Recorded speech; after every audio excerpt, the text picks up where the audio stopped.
Jake Thompson was a seasoned truck driver, known for his long hauls and dependable deliveries. But one night, his routine journey turned into a spine-chilling nightmare. It was a cold, foggy evening when Jake set out on Route 66, a road famous for its eerie tales. He had a load to deliver by dawn and a tight schedule to keep.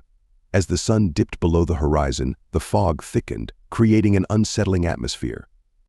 Jake turned on the radio to distract himself, but all he got was static. He shrugged it off and continued driving, unaware of the terror that awaited him. An hour into his journey, Jake saw a dim figure standing on the side of the road. He squinted through the windshield and saw it was a woman, dressed in a tattered white gown, her hair hanging in limp strands over her face. She raised her hand, signaling for a ride. Jake hesitated but decided to help. He pulled over and opened the passenger door. "Do you need help?" Jake asked. The woman didn't respond. She simply climbed into the cab, her face hidden behind her hair.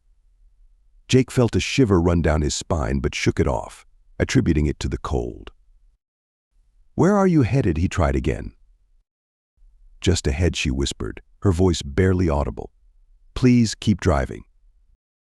Jake nodded and drove on, the silence in the cab growing heavier by the minute. He glanced at her occasionally, noticing how she never moved, never looked at him. The road seemed endless, and the fog grew thicker, swallowing everything in its path. Suddenly, the temperature in the cab dropped.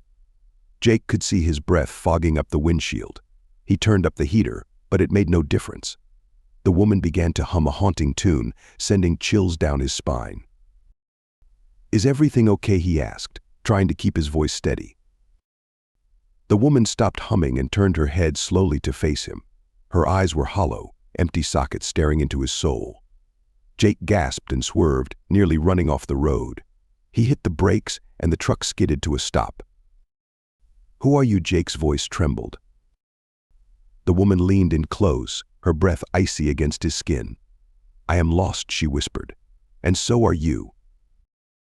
Jake's heart pounded as he threw open the door and stumbled out of the truck. He looked around, but the woman was gone. He was alone on the desolate road, the fog pressing in on him. Panic set in as he realized he didn't know where he was.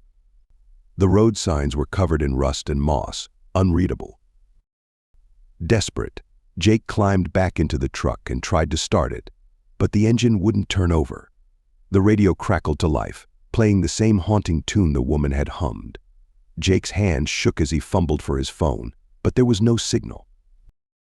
Suddenly, a cold hand gripped his shoulder. Jake spun around, but there was no one there. The fog inside the cab thickened, and he felt an overwhelming sense of dread. He tried to open the door, but it was locked. The windows fogged up, and a message appeared, written in the condensation, "You can't leave." Jake's screams echoed in the confined space as the fog enveloped him, choking the life out of him. The truck sat abandoned on Route 66, a silent witness to the horror that had unfolded. Jake was never seen again, his disappearance becoming another chilling tale of the haunted highway. To this day, truck drivers speak in hushed tones about Jake Thompson and the woman in white. They avoid Route 66 at night, fearing they might meet the same fate. And on foggy evenings, if you listen closely, you might hear the haunting tune of a lost soul, forever searching for her next victim.